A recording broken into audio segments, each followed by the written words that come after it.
बहुत कम लोग जानते हैं कि श्री कृष्ण की अनंत लीलाओं में एक लीला ऐसी भी है जिसका न तो भागवत में विस्तार से वर्णन मिलता है और न ही किसी पुराण में पूरा विवरण। गोकुल, वृंदावन और द्वारका की लीलाएं हम सब ने सुन रखी हैं, लेकिन कृष्ण की एक अद्भुत लीला, समय लीला, एक ऐसा टाइम मिरेकल बहुत ही कम लोगों को ज्ञात है।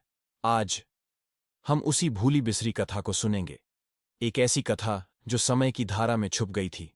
कृष्ण और समय की नदी। वृंदावन की एक कोमल ठंडी सुबह थी। सूरज अब भी झाड़ियों के पीछे ही छुपा था। गायें शांत थीं। पक्षियों की मधुर आवाजें हवा में धीरे धीरे बह रही थीं। कृष्ण और बलराम ग्वालबालों के साथ यमुना किनारे मस्ती में खेल रहे थे, जैसे पूरी दुनिया की खुशियां वहीं बस गई हों। उसी समय एक अनजाना वृद्ध ब्राह्मण वहां आया, चेहरा तेज से चमकता हुआ, लेकिन आंखों में गहरी चिंता। उसने कांपती आवाज में कहा, कन्हैया, मुझे आपकी सहायता चाहिए। मैंने साधना से समय को देखने की शक्ति पाई थी, लेकिन आज समय मेरे नियंत्रण से बाहर हो गया है। यमुना में एक समय की नदी खुल गई है जो सब कुछ निगल सकती है। ग्वालबाल हंस पड़े। अरे, समय की भी कोई नदी होती है? कृष्ण मुस्कुराए। जहां भय होता है वहां समाधान भी होता है। चलो देखते हैं। ब्राह्मण कृष्ण को यमुना के एक गहरे मोड़ पर ले गया, वही स्थान जहां कभी कालिया निवास करता था। लेकिन आज वहां दृश्य कुछ और ही था। यमुना बीच से दो भागों में बंटी हुई थी, और बीच का हिस्सा नीले पानी जैसा नहीं, बल्कि चांदी जैसा चमकदार, तेज बहता हुआ। वह पानी नहीं था, वह बहता हुआ समय था। उसमें अतीत की झलकियां दौड़ रही थीं। कभी यशोदा दूध दुहती नजर आती, कभी कंस सैनिक भेजता हुआ दिखता, कभी कालिया भय से भागता हुआ। बलराम आश्चर्य से बोले, भैया, अगर यह समय है तो यह हमें अतीत या भविष्य में भी बहा ले जा सकता है। कृष्ण शांत थे। हां दाऊं, लेकिन हमें इसे रोकना होगा। समय का यह टूटता प्रवाह पूरी पृथ्वी को प्रभावित कर सकता है।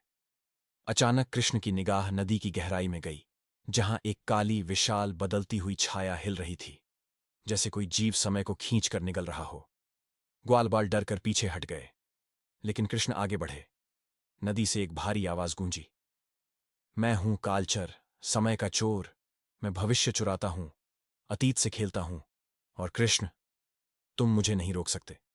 कृष्ण हंसे, अरे मूर्ख, तू समय चुराएगा? समय तो स्वयं मुझसे निकलता है। नदी का रंग बदलने लगा, चांदी से नीला, और फिर उसमें भविष्य की झलकियां तैरने लगीं। महाभारत, अर्जुन, युद्ध, गीता के दृश्य। ग्वालबाल भयभीत हो उठे। कृष्ण, ये क्या हो रहा है? कृष्ण बोले, यह वह भविष्य है जिसे अभी कोई बदल नहीं सकता, और यह जीव इसे निगलना चाहता है। कृष्ण ने बांसुरी उठाई, आंखें बंद कीं, और उसी क्षण समय धीमा पड़ने लगा। पक्षी हवा में ही थम गए, पत्तियां गिरते गिरते रुक गईं, यमुना का बहाव भी स्थिर हो गया। कृष्ण समय के केंद्र में उतर गए। उनके पैर पानी पर नहीं, बल्कि बहते समय पर टंगे हुए थे। कालचर चिल्लाया, कोई समय को छू नहीं सकता। कृष्ण मुस्कुराए, मैं समय नहीं, समय मेरा है। कृष्ण ने बांसुरी होठों से लगाई और एक ऐसी धुन बजाई जिसे न युगों ने सुना था, न किसी ने जाना था।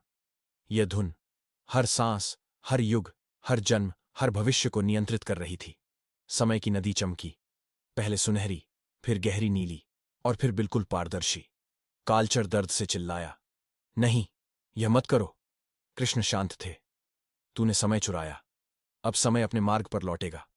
उन्होंने मुस्कुराकर नदी को छुआ, और समय की नदी एक झटके में बंद हो गई। यमुना फिर शांत बहने लगी, जैसे कुछ हुआ ही न हो। वृंदावन में सब कुछ सामान्य हो चुका था। सूरज की रोशनी फैल चुकी थी। ब्राह्मण ने भावुक होकर कृष्ण के चरण पकड़े। कन्हैया, आपने केवल समय नहीं, हम सबका भविष्य बचा लिया। कृष्ण मुस्कुराए, भविष्य कोई चुराए नहीं, भविष्य हम बनाते हैं। बलराम ने हल्की उत्सुकता से पूछा, भैया, क्या यह लीला कभी कोई जानेगा? कृष्ण ने उत्तर दिया, हर लीला लिखी नहीं जाती। कुछ लीलाएं केवल जी जाती हैं, और कुछ समय की धारा में छुप जाती हैं। आज आप वहीं छुपी हुई लीला सुन रहे हैं।